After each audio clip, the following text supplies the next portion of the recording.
বর্তমানে এই প্রাসাদের একটি অংশে এখনও জয়পুরের রাজ পরিবাররা বসবাস করেন। প্রাসাদের ভেতরে রয়েছে জয়পুরের সিটি প্যালেসের ঠিক পাশেই অবস্থিত যন্তর মন্তর, হলো মহারাজা দ্বিতীয় জয় সিং কর্তৃক নির্মিত একটি ঐতিহাসিক জ্যোতির্বিজ্ঞান মান মন্দির। এটি বিশ্বের বৃহত্তম পাথরের সূর্য ঘড়ির জন্য বিখ্যাত এবং এটি ইউনেস্কো ওয়ার্ল্ড হেরিটেজ সাইটে অন্তর্ভুক্ত করা হয়।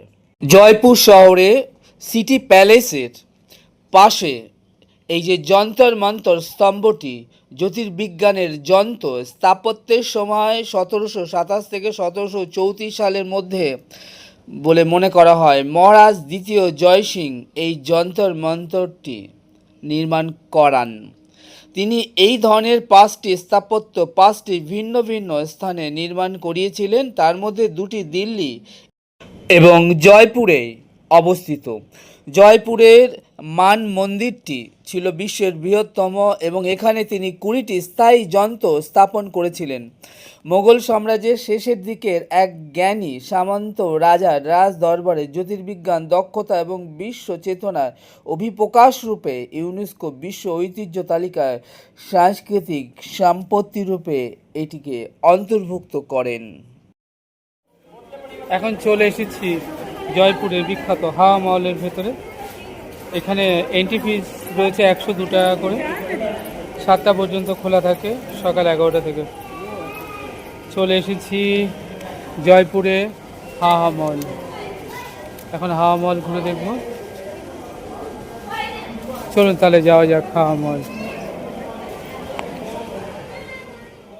জয়পুরের সাইট সিনে বেরিয়ে সিটি প্যালেস যন্তর মন্তর হয়ে আমরা চলে এলাম সিটি প্যালেসের পাশেই হাওয়া মহলের ভেতরটা ঘুরে দেখব বলে। হাওয়া মহল হলো ভারতের রাজস্থান রাজ্যের রাজধানী শহর জয়পুরে অবস্থিত। জয়পুর শহরের কেন্দ্রস্থলে বাড়ি চপার নামক মোড়ের কাছে এটি অবস্থিত। লাল ও গোলাপি বেলে পাথর দিয়ে নির্মিত এই ঐতিহাসিক প্রাসাদটি তার অসাধারণ স্থাপত্য এবং 953টি ছোট জানলার জন্য বিশ্ব জুড়ে খ্যাত।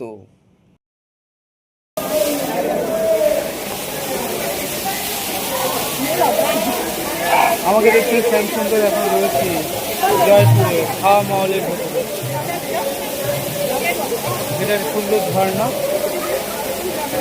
এবং হাওয়া মহলের ইনসাইডটা এবার ঘুরে দেখবো।